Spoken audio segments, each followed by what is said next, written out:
چلیں اعوذ باللہ من الشیطان الرجیم بسم اللہ الرحمن الرحیم الحمد للہ رب العالمین وصلی اللہ علی محمد وآلہ الطاہرین کلمہ و ترکیبہ تازہ ٹھیک نئی ترکیبیں اور کلمات درس میں جو نئی ترکیبیں استعمال ہوئی ہیں جو نئے کلمات استعمال ہوئے ہیں ان کی وضاحت الفاظ معنی تمام چیزیں بیان کریں گے. اشتران جمع شتر، اشتران جمع شتر یا شترہا، چونکہ جاندار ہے اور جاندار کی جمع دو طریقے سے آتی ہے، ایک عام قاعدے کے تحت اور ایک خاص قاعدے کے تحت. عام قاعدہ فارسی میں جمع کا یہ ہے کہ کسی بھی واحد اور مفرد کلمے کے آخر میں ہا لگا دو تو جمع ہو جائے گا. ٹھیک، جمع بنانے کا جو طریقہ ہے وہ الگ الگ ہے، ایک عام ہے سمجھ رہے ہیں اور ایک خاص ہے. عام میں کیا ہے، کسی بھی مفرد کلمہ پلس ہا لگا دو جمع ہو جائے گا. کسی بھی کوئی شرط نہیں ہے اس میں، انسان ہو، جاندار چیز ہو، روح والی چیز ہو، بغیر روح کی ہو، جامد ہو، متحرک ہو، جو بھی ہو ہے نا. انسان رہا، صندلی صندلیہا، کتاب کتابہا، درخت درختہ، مدرسہ مدرسہ، سنگ سنگہا، کچھ بھی کہتے ہیں. ٹھیک، ایک خاص قاعدہ ہے سمجھ رہے ہیں جاندار کے لیے. اس کے لیے ہے جاندار کے لیے. اگر کوئی جاندار چیز ہے، روح رکھنے والی چیز ہے تو عام جو قاعدہ ہے، عام قاعدے کے تحت بھی اس کی جمع بنائی جا سکتی ہے اور خاص قاعدے کے تحت بھی.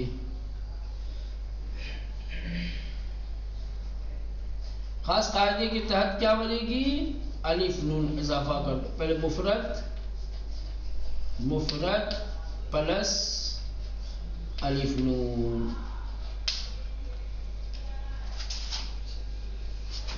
سمجھ رہے ہیں، جیسے پسر کیا ہو جائے گا، پسران.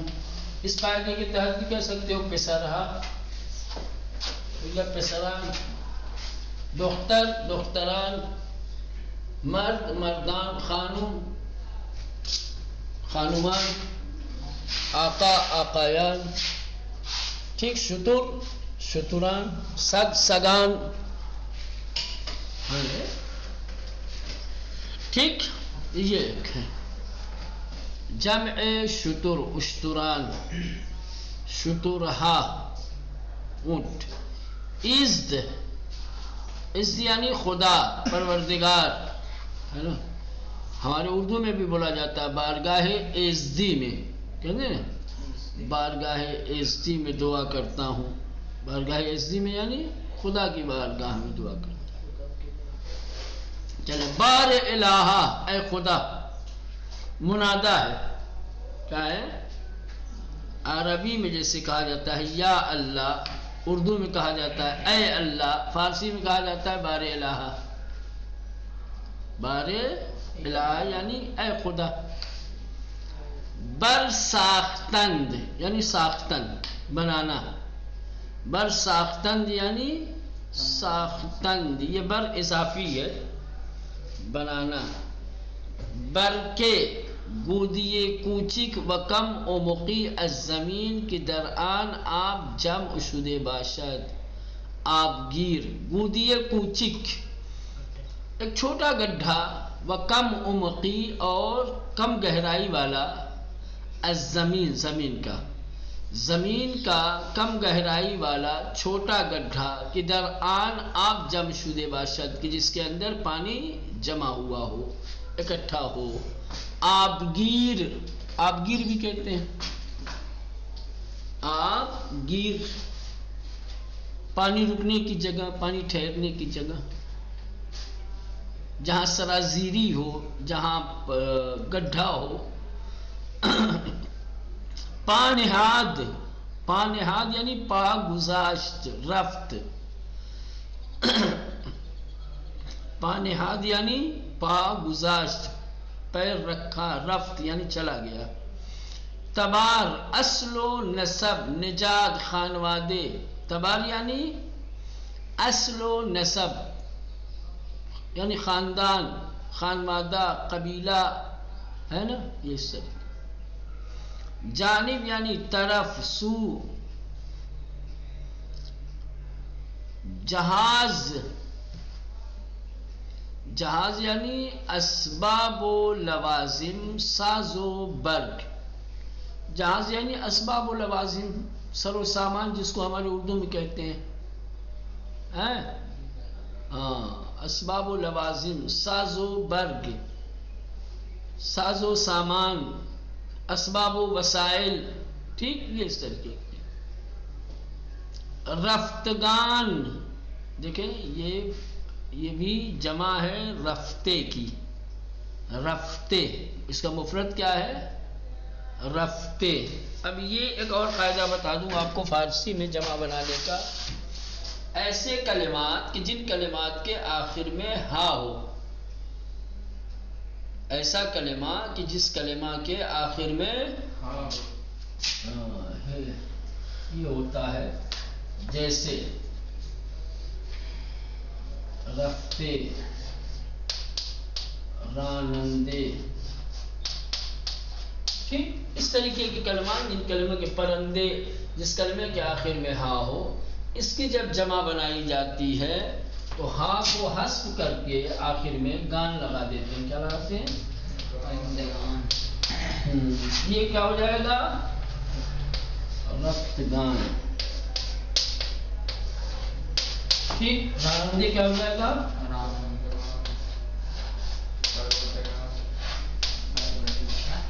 ٹھیک، یہ قاعدے کے تحت ہے. نویسندگان، شنمندگان، بینندگان آتا ہے وغیرہ وغیرہ. ٹھیک، تو سمجھ میں آیا؟ چلے. رفتگان، رفتہا یعنی جو لوگ چلے گئے. رفتہا یعنی رفتے جو چلا گیا. رفتہا، رفتگان جو لوگ چلے گئے، جمع ہے اسی رفتے کی جمع. درنجہ یعنی کسانی کی جلوتر از بقیہ بودن. لیکن یہاں پر مراد وہ لوگ ہیں جو سب سے آگے تھے. یہاں پر نظم میں رفتگان سے مراد جو لوگ چلے گئے وہ نہیں ہے. اصل معنی یہی ہے رفتگان کے کہ جو لوگ چلے گئے، لیکن یہاں شعر میں رفتگان سے مراد وہ لوگ کہ جو قافلے میں سب سے آگے تھے. در اینجا یہاں پر یعنی کسانی کے جلوتر از بقیہ بودن، وہ لوگ کہ جو بقیہ لوگوں سے آگے تھے. جلوتر یعنی زیادہ آگے تھے. اس کے بعد ہے شعف. کیا ہے؟ شعف یعنی شادی، خوشحالی، شادمانی، مسرت، خوشی. ٹھیک.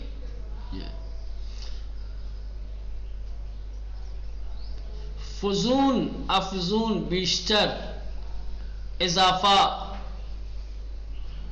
زیادتی.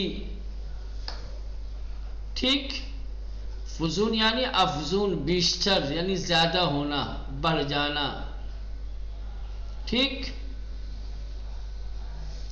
والا تبار، والا تبار یعنی اصیل، دارائے اصل و نسب بالا و محترم.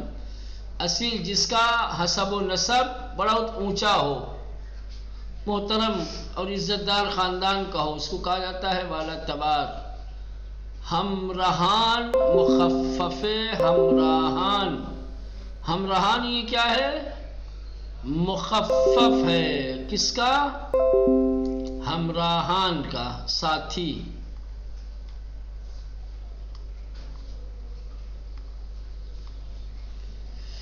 چلیں اب نقطہ نقطہ میں پہلا نقطہ ہے الف،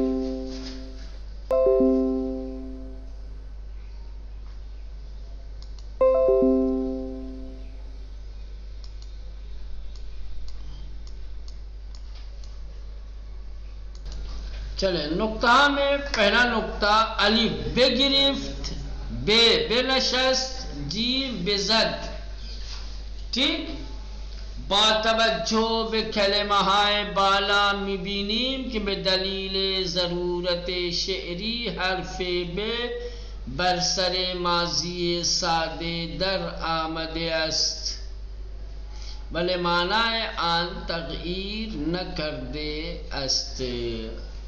کہ اوپر جو آپ تین کلمے دیکھ رہے ہیں، بے گرفت، بے نشست، بے زد، ہو، یہ تینوں فعل سادہ ہیں، فعل ماضی مطلق جس کو کہا جاتا ہے. کیا ہے فعل ماضی مطلق؟ ہاں، گرفتن سے گرفت، نشستن سے بے نشست، بے لگا. تو آپ دیکھ رہے ہیں کہ یہ تینوں فعل سادہ ہیں، فعل ماضی سادہ ہے، ماضی مطلق ہے، لیکن ان کے شروع میں بے لگا ہوا ہے. ماضی سادہ کے شروع میں جو بے ہے وہ ضرورت شعری کی وجہ سے ہے. اگر بے نہیں لگاتے تو شعر کا وزن کیا ہے؟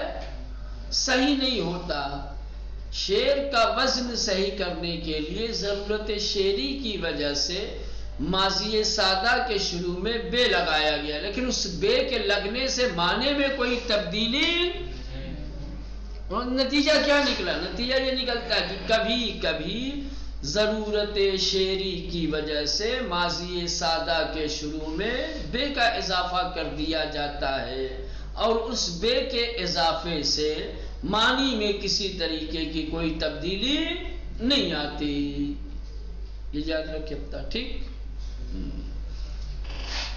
با توجہ بے کلمہ بالا، اوپر جو کلمات دیے گئے ہیں ان کلمات کی طرف جب توجہ آپ دیں گے تو می بینیم، تو دیکھیں گے کہ بدلیل ضرورت شعری، ضرورت شعری کی بنیاد پر حرف بے برسر ماضی سادہ در آمده است.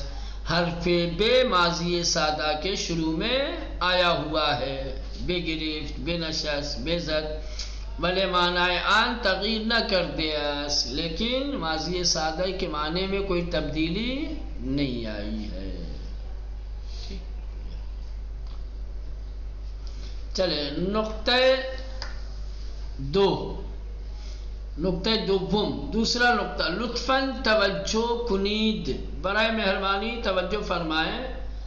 ہمراہان یعنی ہمراہان، ہمراہان، ہمراہان،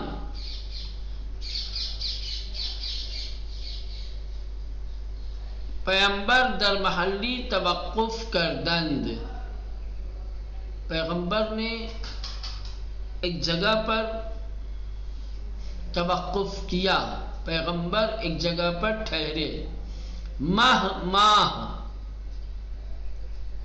خوب، ماہ ماہ ماہ، شب چہاردہ زیباس، شب چہاردہ، شب چہاردہ زیباس، 14ویں کی رات خوبصورت ہے. چہ، چاہ، من از چے یعنی چاہ آپ کشیدہ، میں نے کنویں سے پانی کھینچا. بے کلمہائے ہمراہان مہ و چہ مخفف میگویند. ٹھیک، یہ آپ لوگوں نے عربی میں بھی اگر نحو پڑھی ہے تو نحو میں ایک بحث آتی ہے باب ترخیم. کہتے ہو ترخیم میں کیا ہوتا ہے؟ کسی کلمے سے ایک یا دو حرف کو کم کر دیا جاتا ہے، ترخیم اسی کو کہتے ہیں. جیسے یا یوسفوں سے یا یوسو، یا ابراہیموں سے یا ابراہ، ترخیم منادہ پڑھی نا. فارسی میں مخفف یہ ہر زبان میں ہوتا ہے. مخفف خفیف کر دینا، ہلکا بنا دینا. ہلکا کیسے بنتا ہے؟ کسی بھی اسم کے یا کسی بھی کلمے کے ایک یا دو حرف کو کم کر دیا جاتا ہے، معنی میں کوئی تبدیلی نہیں آتی، کلمہ مخفف ہو جاتا ہے، چھوٹا ہو جاتا ہے. جیسے محمد کو مد ہے نا بولتے تمہارے یہاں، ہاں مد علی، محمد علی کو کیا کہیں گے؟ مد علی. اب یہ محمد مد کیا ہے؟ مخفف محمد ہے. سمجھ رہے ہیں؟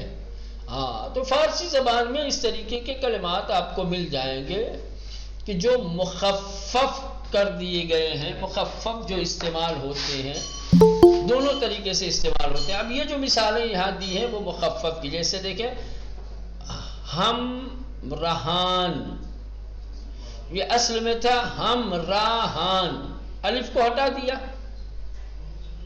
کیا ہے؟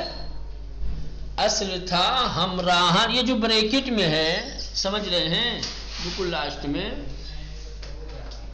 یہ اصل ہے. اب چاہو تو مخفف کی جگہ اصل لے کے چلے آؤ، کوئی فرق نہیں پڑے گا. وہ استعمال کرنے کا طریقہ ہے. آپ چاہو تو مخفف لاؤ یا غیر مخفف لاؤ، اصلی کلمہ لاؤ، کوئی فرق نہیں پڑتا. لیکن یہ جو مثالیں دی ہیں یہ مثالیں مخفف کی دی ہیں، اور آپ کو یہ سمجھایا گیا ہے کہ اس طریقے کے کلمات کہ جو جس کے اصلی کلمے میں سے کچھ کم کر دیا جاتا ہے اس کو مخفف کہتے ہیں. بات ختم. یہ اتنا یاد رہے. سوال کیا جائے مخفف کسے کہتے ہیں؟ مخفف وہ کلمہ ہے کہ جس کے اصل کلمے سے ایک دو حرف حذف کر دیا گیا ہو، کم کر دیا گیا ہو، ہے نا؟ ٹھیک. ہاں دیکھیں ہم رہان، یہ اصل میں کیا تھا؟ ہم راہان، الف کم کر دیا. مہ، یہ اصل میں کیا تھا؟ ماہ، الف کم کر دیا ہو گیا مہ. چاہ، الف کم کر دیا ہو گیا چہ. ٹھیک ہے. تو یہ ہمراہان، مہ، چہ یہ کیا ہے؟ مخفف ہے. شما ہم سے کلمہ مخفف پیدا کنید و بنویسید. آپ بھی 3 مخفف کلمہ تلاش کیجئے اور لکھیے. ایک اہم نکتہ وہ یہ ہے، توجہ، واجہائے مخفف معمولا در شعر و ضرب المثل